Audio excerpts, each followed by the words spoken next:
Hello, this is Ken Wells with Realistic Approach to Combat. Thank you for joining me today.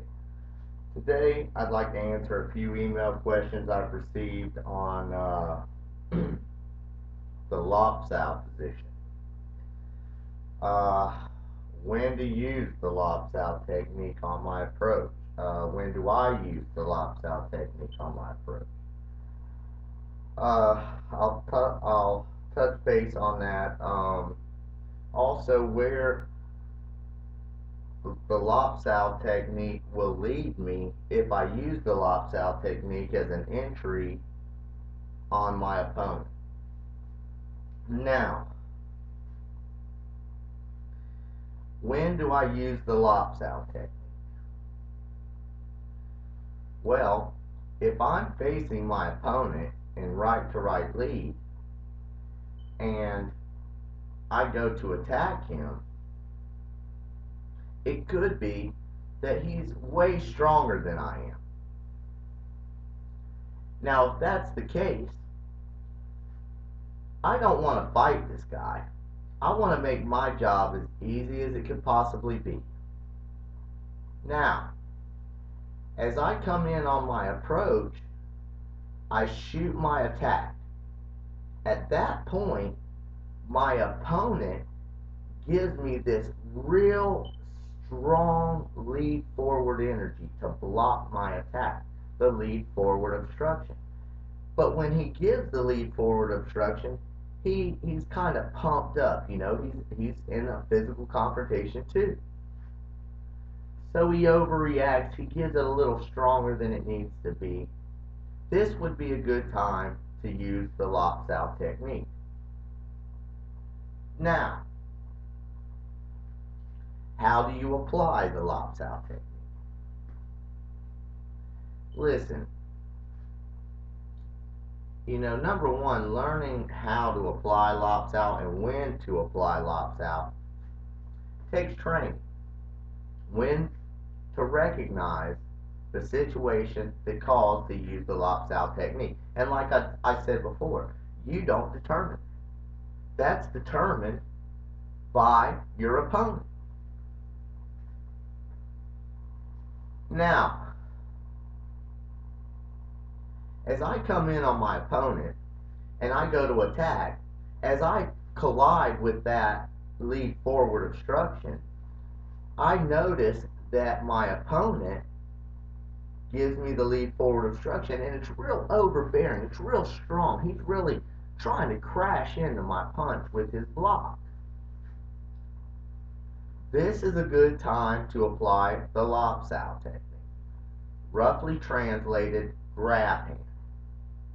Now,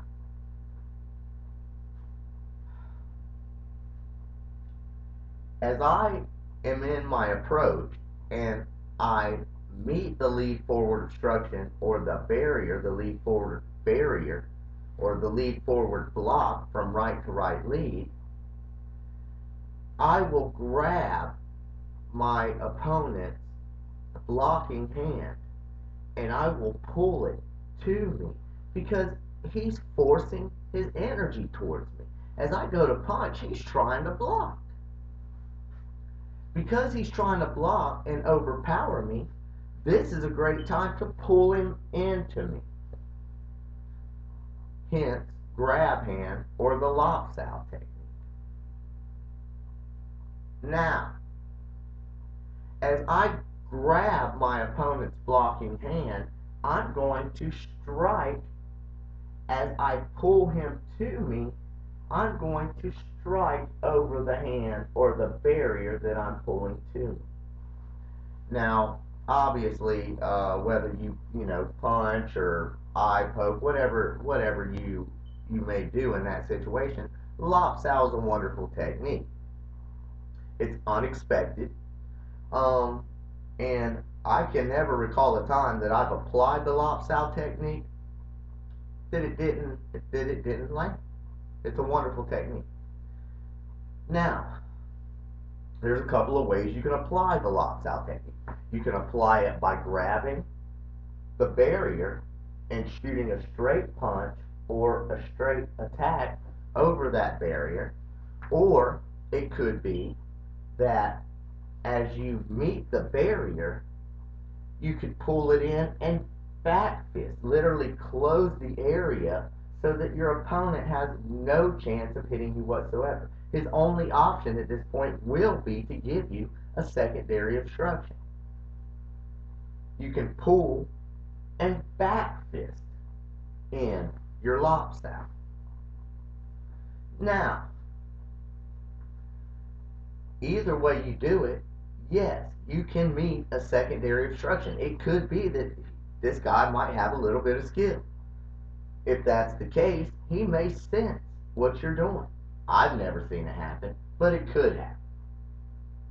We always want to be prepared regardless.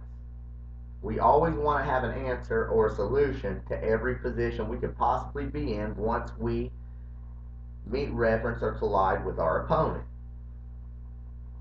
Obvious.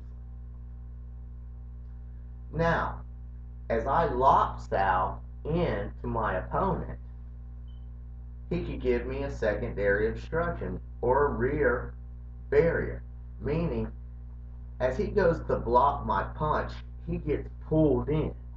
As he gets pulled in, by the grace of God, he was able to get that rear barrier up there to stop me from hitting him. That's a secondary obstruction to lopsal.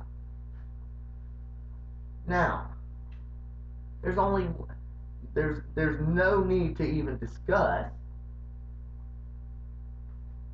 you meeting that secondary barrier there and it holding center line. It's not going to happen. If you lopsal incorrectly, it's going to have to cross center line to stop your lopsal attack. That's straight-handed. So straight-handed lopsal could be blocked by the secondary obstruction, which is the rear barrier crossing center line. The second type of lopsal is when you lopsal with a back fist. Now, as I lopsal in with the back fist, my opponent, by the grace of God, was able to get a hand up. As he was being pulled in, he got a hand up, and there's only one way to block a back-fisted lopsal. Now, when that hand came up, it blocked my back-fisted attack. Now, this rear barrier could either hold energy or hold the position, or it could be that he overreacts. As he gets pulled in, the back fist is coming, he goes to stop it, but he overreacts. That's also a possibility that you could run into if you perform the lopsal technique. Obviously, we would go either way into the techniques we discussed to follow up for secondary obstruction to lopsal or the grab hand technique. I hope that this answered some of the questions about lopsal, and if there's anything I can do for you, please get in contact with me anytime. That's Ken Wells, Kung Fu Ken, ymail.com. Thank you very much.